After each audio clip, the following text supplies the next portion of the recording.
Ophis Deputy Commissioner Ri Bhoi District ryngkat ka jingiatreilang bat ka Ophis District Sports Officer Ri Bhoi hynne ka step kila Pynlong ya ka jingïamareh balatip kum ka Jal Utsav Run ka jngai kum bahnyo kilometer kata na Lay Bye Market Dulongnar haduh ka Indor Studiuim Umlynkdait ka jingthmu jong kane ka Jal Utsav Run ka long ban pynsngewthuh bat ban tyngkai ya ka jingpynneh pynsah ya ka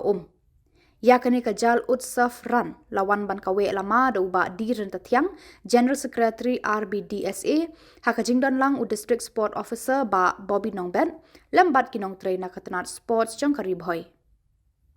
haka ka jingïamareh thong lawan ru baneshim bentana du ki Samla kante Shillong bat ki longkmi longkpa ki bala he rta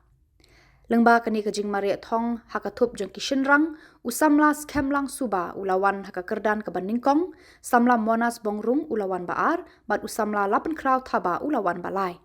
bat haka thup jong ki kentei ka samla filinza hansapi kalawan baningkong samla rinalis ingti kalawan baar bat ka samla barisha khamdet kalawan balai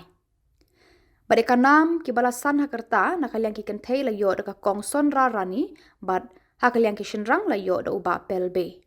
nakalyang kinong penyat kum kajing penslur bat ai mensi mi kinong shimbenta kin sasam ya ki khusnam sha kinong job haka sngi ban penkut ya kajing rakhe ya ka Jal Utsav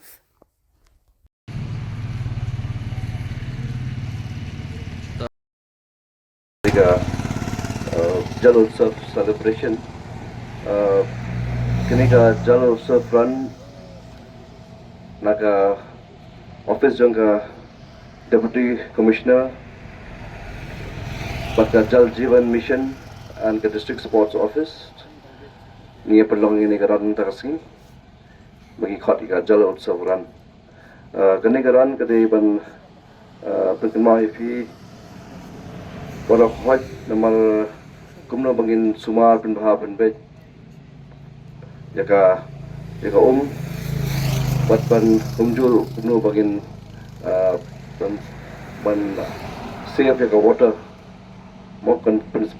conserve water. As this run will be unfold today, the runners will be reminded every step of the run, along every effort counts. Whether it's practicing rain harvesting, reducing water wastage, supporting local water bodies,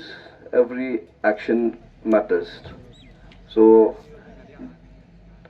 tangnontai ni bentahi ngashu wish all the best ya boro jingïamareh hakne ka Jal Utsav Run.